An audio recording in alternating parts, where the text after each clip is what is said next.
Hi friends, welcome to my YouTube channel career path. Friends, हमने previous lecture में Indian Evidence Act के introduction का first part देखा। हम आज के लेक्चर में इंडियन एविडेंस एक्ट के इंट्रोडक्शन का पार्ट सेकंड देखेंगे।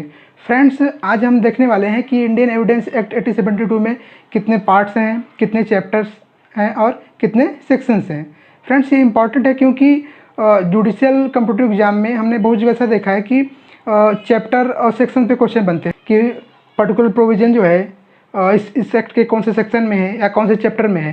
महाराष्ट्र में तो नहीं देखा। महाराष्ट्र में जो ऑब्जेक्टिव क्वेश्चन बनते हैं वो जो सेक्शन में जो प्रोविजंस दिए हैं उनसे बनते हैं, लेकिन हमने एमपी में देखा है कि एमपी में एपीओ के एग्ज़ाम में, सिविल जज के एग्ज़ाम में, एडीजे के एग्ज़ाम में ऐसे क्वेश्चन बने हैं, ऐसे क्वेश्चन देखने को मिले हैं जिसमें कि चैप्टर और सेक्शन की बात की गई कि पर्टिकुलर प्रोविजन कौन से चैप्टर में है या कौन से सेक्शन में है।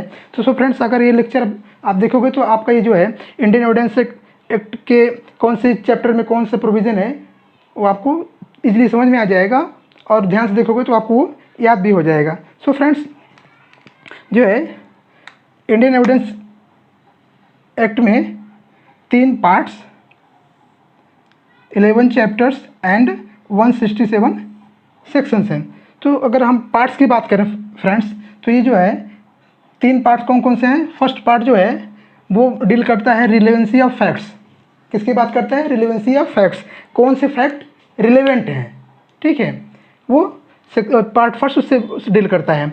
और पार्ट सेकंड जो है वो ऑन प्रूफ की बात करता है कि कौन कौन से फैक्ट्स आपको प्रूव करने की ज़रूरत है, कौन कौन से फैक्ट्स आप प्रूव कर सकते हो, किसके कौन कौन से फैक्ट्स के बारे में हम एविडेंस दे सकते हो, ठीक है। यानी पार्ट थर्ड जो है वो बात करता है production and effect of evidence. तो पार्ट थर्ड जो है वो बात करता है कि आप कोर्ट में कौन सा एविडेंस दे सकते हो और उस एविडेंस का आपके केस पे इफेक्ट क्या होगा, ठीक है।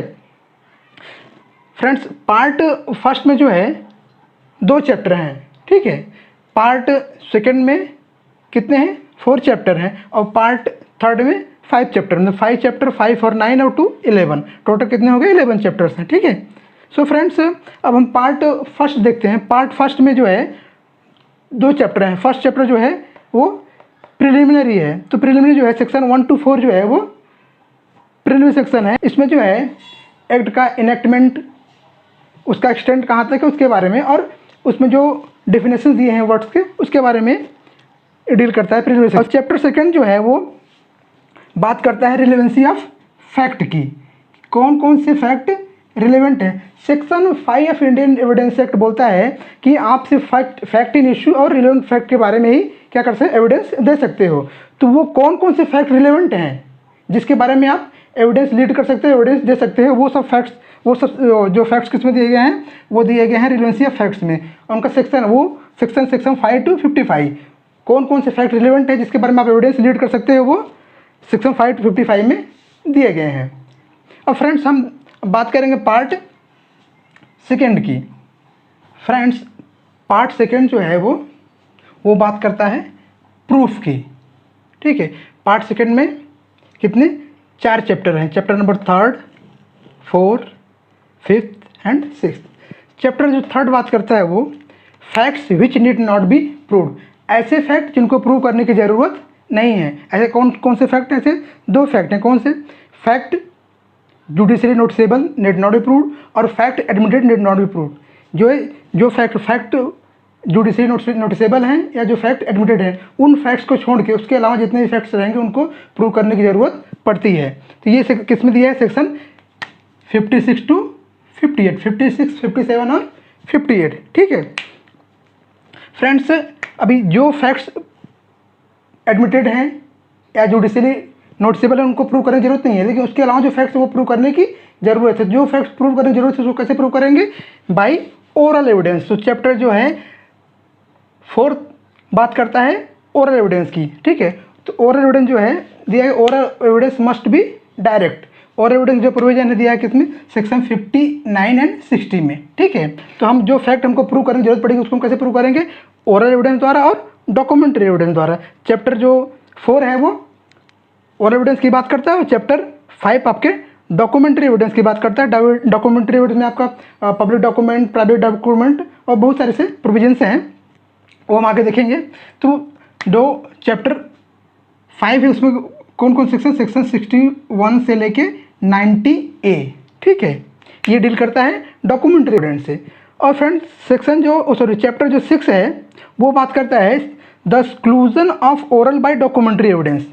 कभी कभी ऐसे सर्कमस्टेंसेस आते हैं जिसमें कि ओरल एविडेंस को डॉक्यूमेंट्री एविडेंस द्वारा क्या किया जाता है, एक्सक्लूड किया जाता है, ठीक है। वहाँ पे ओरल एविडेंस ना देके क्या देना पड़ता है, डॉक्यूमेंट्री एविडेंस। जो ऐसे सर्कमस्टेंसेस हैं या जो ऐसे फैक्ट्स वो किस में दिया गया है, सेक्शन 91 to 100, ठीक है। तो ये हो गया आपका पार्ट सेकंड में चैप्टर 3 में दिया गया है कि कौन से फैक्ट प्रूव करने की जरूरत है, कौन से फैक्ट प्रूव करने की जरूरत नहीं है। जो फैक्ट्स प्रूव करने की जरूरत है उसको कैसे हम प्रूव करेंगे, ओरल एविडेंस द्वारा, डॉक्यूमेंट्री एविडेंस द्वारा, और कुछ ऐसे सर्कमस्टेंसेस हैं जिसमें आएंगे जिसमें कि ओरल एविडेंस न देके हम उसके लिए हम क्या देंगे, डॉक्यूमेंट्री एविडेंस, ठीक है। तो फ्रेंड्स ये हो गया आपका पार्ट सेकंड। हमने पार्ट फर्स्ट देखा था, वो किसकी बात की थी, पार्ट फर्स्ट में रिलेवेंसी की बात की थी, कौन से फैक्ट्स रिलेवेंट हैं। सिर्फ रिलेवेंट फैक्ट्स जो है, जो मतलब फैक्ट इन इशू और रिलेवेंट फैक्ट के लिए हम एविडेंस दे सकते हैं। तो पार्ट जो फर्स्ट है वो बात कर रहा था रिलेवेंसी ऑफ फैक्ट की। तो जो फैक्ट रिलेवेंट है उनके बारे में उनको हम कोर्ट में प्रूव कैसे करेंगे, तो उसको प्रूव करने के लिए हम क्या कैसे एविडेंस देंगे, ओरल एविडेंस, डॉक्यूमेंट्री एविडेंस, ठीक है। अब हम पार्ट थर्ड देखते हैं। सो फ्रेंड्स अब हम देखेंगे पार्ट थर्ड में जो है 5 चैप्टर दिए गए हैं, चैप्टर 7, 8, 9, 10 एंड 11। चैप्टर 7 जो बात करता है वो बर्डन ऑफ प्रूफ की बात करता है, किसी भी फैक्ट्स को प्रूव करने की जवाबदारी किस पे है। वो सब बातें किस में दी गई हैं, चैप्टर 7 में, जो कि सेक्शन 101 से लेके 114A तक है, ठीक है। और चैप्टर 8 जो है वो बात करता है स्टॉपेल की, जो कि सेक्शन 115 से सेक्शन 117 तक है। स्टॉपेल मीन्स होता है कि आपने या किसी विटनेस से कोई बात असर्ट की, कोई बात कही, तो वो उस बात से फिर पीछे नहीं जा सकता। उसने कोई एक्ट किया फिर उससे वो पीछे नहीं जा सकता, वहाँ पे क्या है, स्टॉपेल लागू होता है। इसके बारे में डिटेल में हम जब चैप्टर पढ़ाएंगे स्टॉपेल तो हम डिस्कस करेंगे। और चैप्टर जो 9 है वो बात करता है विटनेसेस की, कि कौन कौन से पर्सन हैं जो एज ए विटनेस कोर्ट में गवाही दे सकते हैं, ठीक है। वो सब बातें किस में दी गई हैं, चैप्टर 9 में, जो कि सेक्शन 118 से लेकर सेक्शन 135 तक दिया गया है। चैप्टर 10 जो है वो बात करता है एग्जामिनेशन ऑफ विटनेसेस, जो भी विटनेस कोर्ट में आए उनको कोर्ट कैसे एग्जामिन करेगा, वो प्रोविजन किस में दी गई है, चैप्टर 10 में, फ्रॉम सेक्शन 135 टू सेक्शन 166, ठीक है। और फ्रेंड्स चैप्टर जो 11 है वो बात करता है improper admission and rejection of evidence, ठीक है, जो कि सेक्शन 167 में दिया गया है। ये इंडियन एविडेंस एक्ट का लास्ट सेक्शन है।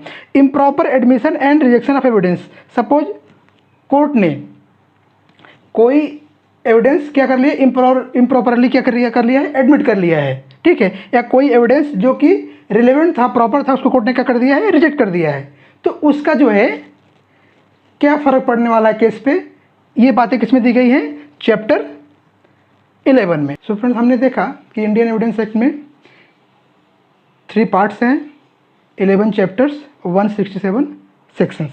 फ्रेंड्स हमने देखा कि पार्ट जो फर्स्ट है वो बात करता है रिलेवेंसी ऑफ फैक्ट की, कौन कौन से फैक्ट रिलेवेंट हैं जिनके बारे में हम क्या एविडेंस दे सकते हैं। फिर पार्ट सेकंड जो है वो बात करता है प्रूफ की, ठीक है, कि कौन कौन से फैक्ट को हमको प्रूव करना पड़ेगा, ठीक है। और पार्ट थर्ड जो है वो बात करता है production and effect of evidence, ठीक है। तो कौन कौन से फैक्ट रिलेवेंट हैं, फिर उनके बारे में उनको हम प्रूव कैसे कर सकते हैं, और प्रूव करने के लिए हमको क्या करना पड़ता है, प्रूव करने के लिए हमको कोर्ट में एविडेंस प्रोड्यूस करना पड़ेगा, एविडेंस देना पड़ेगा। तो जो पार्ट थर्ड है वो क्या बात करता है, प्रोडक्शन, कैसे आप एविडेंस को कोर्ट में कैसे आप प्रोड्यूस करोगे, और जो आप एविडेंस प्रोड्यूस करोगे उसका आपके केस पे इफेक्ट क्या होगा, ठीक है। ये सब जो है पार्ट थर्ड में दिया गया, production and effect of evidence. So friends आज के लिए बस इतना ही, फिर मिलेंगे अगले लेक्चर में इंडियन एविडेंस एक्ट के एक नए टॉपिक के साथ। तब तक के लिए नमस्कार।